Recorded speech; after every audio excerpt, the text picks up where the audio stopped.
So let's talk a little bit about the seasons and with Ayurveda and with just like how we can honor. First, I just want to back up and say, like, I love the change of seasons. Like, it's so nice for us to be like, okay, like we're going to do some spring cleaning. We're like shifting gears. And, you that feeling at the end of the summer where everything is just like kind of heavy and like really it's like hot and you're excited for fall to come around. Like, these are so good. And we're lucky that we live in Minnesota where we get to experience those. And from an Ayurvedic perspective, I don't want to say hack, but like, that's kind of what it feels like, ways to like hack it, to like embrace the seasons through your own practices on a day-to-day basis. So I don't know what we're in now, what we're transitioning to from like winter into spring. Can you talk a little bit about that particular transition?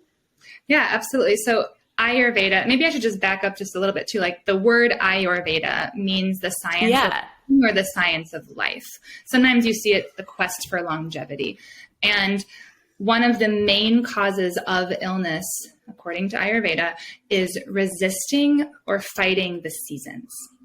And this can be the season outside, right? The changing of the leaves and the temperature. It can also be resisting or fighting the season of life. If you're like, I'm not supposed to be 33, I'm supposed to be 20.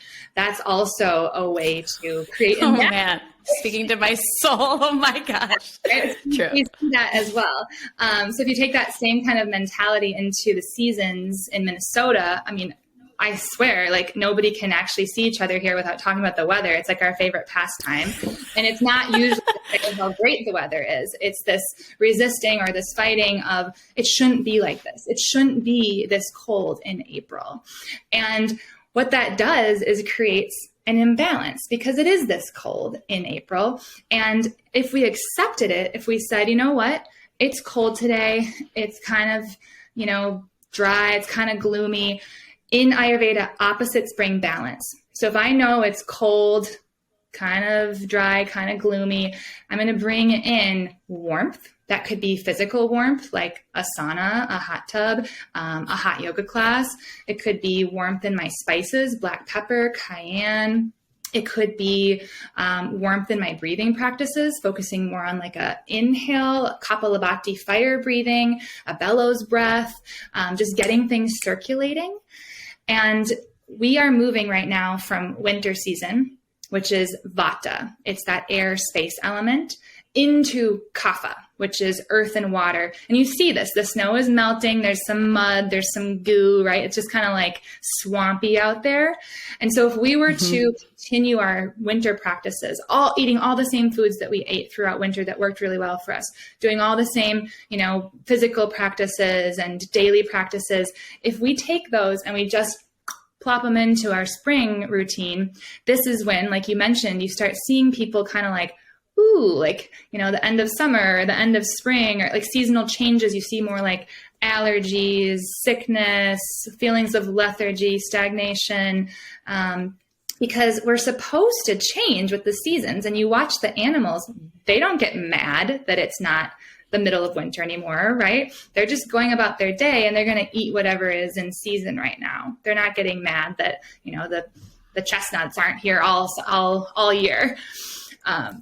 But it can be really hard as, Westerners to know what's in season. You go into the grocery store and it's like, oh, I can get bananas all year round. I don't know when they're actually seasonal. So unless you really want to get into Ayurveda, if you want to just keep it super simple, I tell people either get a CSA and get things from the farmer's market, because then you don't have to think about what's in season. It'll just be provided for you. And you are Ayurvedic then if you're eating locally and seasonally.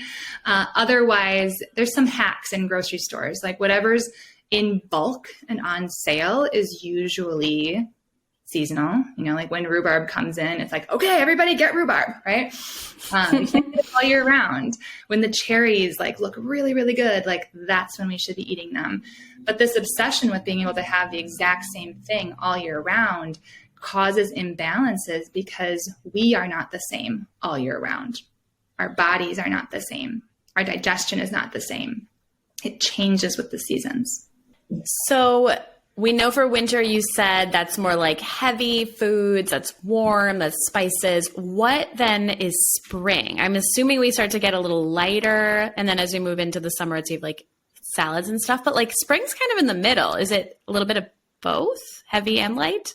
Yeah, spring actually has the most fun diet and practices because it has kind of that sludgy thing going on. The mud and the water and the earth can kind of just be heavy. And so in the spring, if you are going to have a little bit of coffee, I have coffee every day. That's still not something I can get over, but this would be the time to have it because it's drying up some of that sludge from the winter. This is the time to have a little bit of that spicy food, not overdoing it. This is the time for bitter greens, light greens, arugula, spicy greens, mustard greens, lighter salads. Ayurveda is not really big on raw food at any time of the year, but having some of those lighter greens that are easier to digest is okay in the spring. So yeah, you still have things that are cooked, but they're just not heavy. Like we moved from stews and, lots of rice and beans, like in the winter, to maybe like a brothy soup and a green soup with your immersion blender with some of your fun spices and lemon, and things are just on a little lighter side in the kapha season, that spring season. Mm-hmm.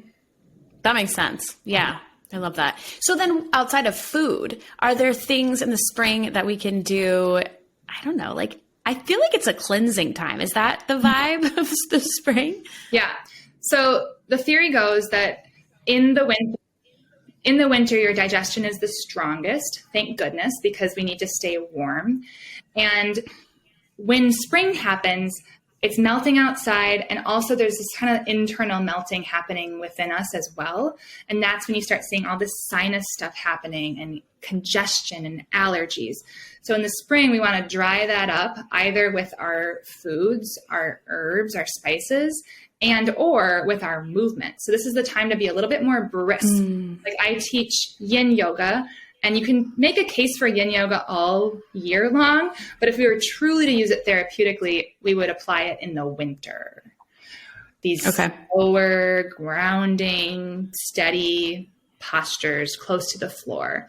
Spring, I wouldn't recommend that as much. Spring is the time for sun salutations. Spring is the time for going for a brisk run or a brisk walk, doing maybe dry brushing versus oil massage, right? More of that lymph movement, moving your arms more. Your arms are connected to the kapha area of the body, which is the chest, the lungs, anything that can get kind of heavy and congested. So having actual arm movements like in a sun salutation, this would be the time for that. Fun. It's good. I'm like, it's making me excited. We do talk about weather so much here. And you're so right. It's like people were just like, it's something to talk about and it's something to complain about. And I'm kind of just like, well, what did you expect? Like, it's literally, this is going to change seasons.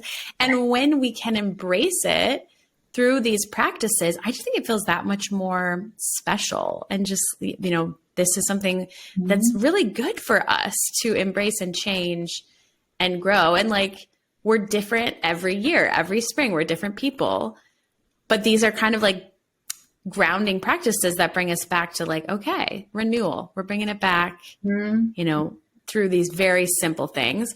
Do you have like any specific Ayurvedic morning routines? I know like I started tongue scraping in the last couple of years. I'm like, I'm obsessed. Like, what else do you like to do? Yes. Oh, I do. I have quite the witchy situation every morning.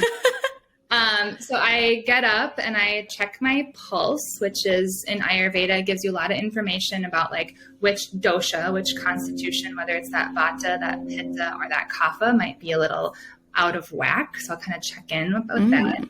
And then I get up and I scrape and examine my tongue, which for your listeners, scraping your tongue, it not only cleanses the tongue of anything that was pushed forward while your body was detoxing while you're sleeping, but it also is the beginning of your digestive tract. And so it gets your body ready to prepare to be hungry, especially if you have any kind of appetite issues. Really important to scrape your tongue in the morning to kind of start that process.